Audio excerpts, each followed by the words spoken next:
Olá! Na aula de hoje nós vamos falar sobre ligações metálicas. Nós vamos ver as características e como que ocorre esse tipo de ligação, né? Então, como o próprio nome já diz, ligação metálica ela vai acontecer entre, muito bem, ela vai acontecer entre os metais. E a gente tem que parar para pensar em algumas características desses elementos, né? Os metais, como a gente tem visto nas aulas anteriores, eles têm uma forte tendência a doar os seus elétrons, ou seja, eles têm uma baixíssima eletronegatividade e uma alta eletropositividade. Ele tem essa tendência, então, de doar elétrons. Né? Os metais têm ali 1, 2, 3 elétrons na sua camada de valência, então para ele é mais fácil dar esses elétrons. E aí, esses átomos, então, eles têm uma tendência muito grande a formar cátions. E são esses cátions que vão se ligar para fazer esse tipo de ligação. Alguns exemplos de ligações metálicas que a gente tem aí é o próprio aço, alumínio, cobre. E se a gente parar para observar, eles têm algumas características muito semelhantes, que vão caracterizar essas substâncias, né, como ligações metálicas. Vão caracterizar essas coisas como ligações metálicas. Então, olha só, como eu falei para vocês, os metais têm uma tendência muito grande a doar seus elétrons e formar cátions, né? E esses cátions se ligam uns aos outros e esses elétrons ficam ali livres. E a gente diz que eles formam um mar de elétrons. E é essa teoria que explica como que esses átomos de metais se ligam, né? Esse mar de elétrons que estão ali livres e circundando esses átomos que proporcionam que essa ligação aconteça. Né? Então, quando eu tenho vários metais juntos, eu tenho esse mar de elétrons livres ali que vão dar essa condição para essa ligação acontecer. Então, essa ligação acontece por esse excesso de elétrons livres. E esse excesso de elétrons livres dá para essas ligações metálicas, para essas ligas metálicas, algumas características. Então, sempre que a gente pega um metal e a gente consegue polir ele, a gente vê que esses metais eles têm um brilho próprio e característico. Então, de modo geral, os metais eles têm um brilho próprio, né? Eles têm aquele brilho de quando a gente dá aquela boa polida, o metal brilha, né? Então, essa é uma característica dos metais. Além disso, pensa comigo, se eu tenho ali um mar de elétrons, eu tenho tantos elétrons livres que eu chamo isso de um mar de elétrons, eu consigo também criar um fluxo de elétrons quando eu coloco um diferencial de potencial, isso mesmo, lá na física, que eu aplico um diferencial de potencial, eu consigo criar um fluxo de elétrons. E quando eu tenho fluxo de elétrons constante, a gente chama isso de corrente elétrica. Então, os metais são ótimos condutores, tanto de energia elétrica quanto de energia térmica. Né? Então, a gente consegue, por exemplo, aquecer um metal tranquilamente. Tanto que a gente usa isso no nosso dia a dia, em vários lugares. Por exemplo, para a gente cozinhar os nossos alimentos. De modo geral, a gente usa panelas que são de ligas metálicas. O chuveiro ele possui uma resistência, né? E aquela resistência ela é feita de um metal, né? Uma liga metálica. Aquelas lâmpadas antigas, as lâmpadas amarelas, tinha um filamentozinho, né? Tinha uma molinha ali, um composto formado também com tungstênio, uma liga metálica que resistia muito, né, ao calor e ela ficava tão incandescente que iluminava aquilo ali, condução de eletricidade, condução de calor. Então, quando a gente encostava naquela lâmpada, a gente via que era uma lâmpada que aquecia bastante. Então, os metais são ótimos condutores de energia elétrica e energia térmica. Além disso, os metais eles são densos. A gente confunde muito densidade com peso, né? A densidade Olá, ela está peço relacionada. desculpas por interromper sua aula por um breve momento, mas tenho algo importante e vantajoso para compartilhar com você. Se você está gostando desta aula, tenho uma ótima notícia. Agora você pode levar sua experiência de aprendizado para o próximo nível fazendo sua matrícula em nosso site. Ao se matricular, você terá acesso exclusivo a uma série de benefícios. Primeiro, você pode baixar a apostila completa do curso em PDF, perfeita para acompanhar as aulas e revisar o conteúdo sempre que precisar. Além disso, ao concluir o curso, você terá a oportunidade de adquirir um certificado de conclusão, um grande passo para o seu desenvolvimento profissional e acadêmico. E sabe o que mais? Ao assistir às aulas diretamente em nosso site, Você terá uma experiência de aprendizado sem interrupções ou propagandas.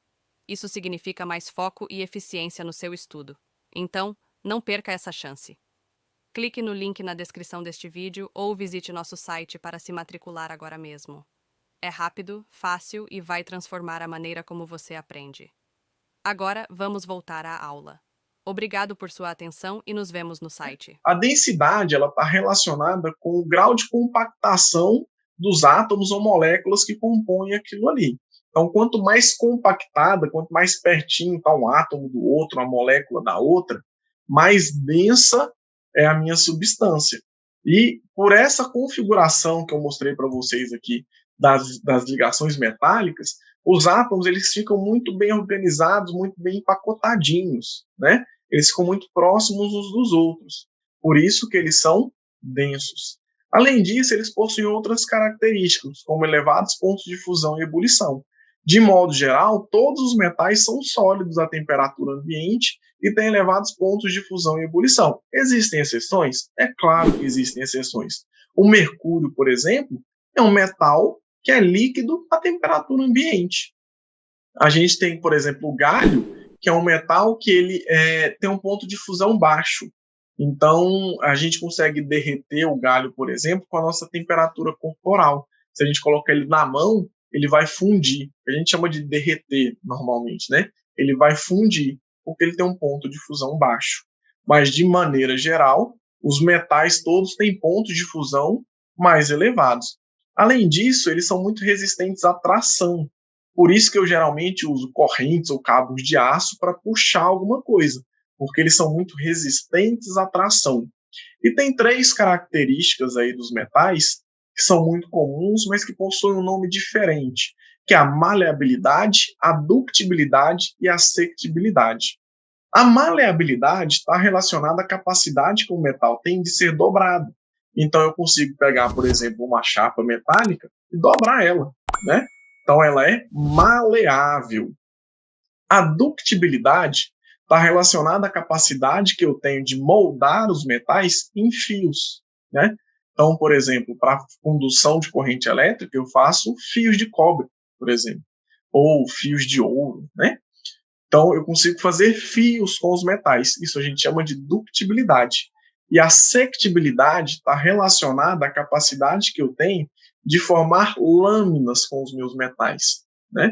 Então, sempre que eu faço lâmina com o meu metal, eu estou me tirando proveito da sectibilidade dos metais. Então, de maneira geral, as ligações metálicas são isso, e o que mais é cobrado para a gente com relação a vestibulares e Enem, com relação aos metais, são essas características que eu acabei de falar para vocês. Então, a gente acabou de ver os três tipos de interações intramoleculares. A gente viu ligação iônica, a gente viu ligação covalente e a gente viu ligação metálica. Para a gente dar uma resumida, ligação intramolecular ela acontece dentro da molécula. E uma molécula é formada por átomos. Então, uma ligação ou uma interação intramolecular ela acontece entre os átomos. Nas ligações iônicas, a gente tem um fluxo de elétrons. Eu tenho alguém que dá elétron e alguém que recebe elétron. Eu tenho formação de íons. Íons positivos são chamados cátions. Íons negativos são chamados ânions. E eu tenho uma atração eletrostática que vai fazer esses dois íons se ligarem. E essa é uma ligação forte e estável. Já na ligação covalente, eu tenho compartilhamento de elétrons, né? Eu tenho compartilhamento de pares eletrônicos. Um átomo pode compartilhar 1, 2 ou 3 pares de elétrons com o mesmo átomo ou com átomos diferentes. Átomos do grupo 17 compartilham um par, do grupo 16, 2 pares, do grupo 15, 3 pares, do grupo 14, 4 pares. Existem exceções e as mais comuns são o enxofre e o fósforo, que podem aparecer aí com 10 ou 12 elétrons na sua camada de valência. O hidrogênio compartilha um par de elétrons e atinge estabilidade com 2 elétrons. E as ligações metálicas nós acabamos de ver. Eu espero que tenha ficado mais claro para vocês um pouco sobre as interações intramoleculares. Nas próximas aulas a gente vai deixar um pouco mais claro com relação à polaridade, geometria molecular e vamos ver também sobre interações intermoleculares. Um forte abraço e a gente se vê na próxima aula. E aí, tudo bem? Estou passando apenas para deixar um recado bem rápido para você que acabou de ver essa aula e que gostaria de assistir a todas as aulas desse curso. É bem fácil, basta você clicar no link que está na descrição deste vídeo ou acessar www.novacursos.com.br. Fazendo sua matrícula em nosso site, você terá acesso a todas as aulas desse curso e mais centenas de outros cursos, além de poder fazer avaliação. E caso você queira, poderá estar adquirindo o certificado com um valor bem acessível. Esse foi o recado que eu queria dar, aguardo sua matrícula. Até breve!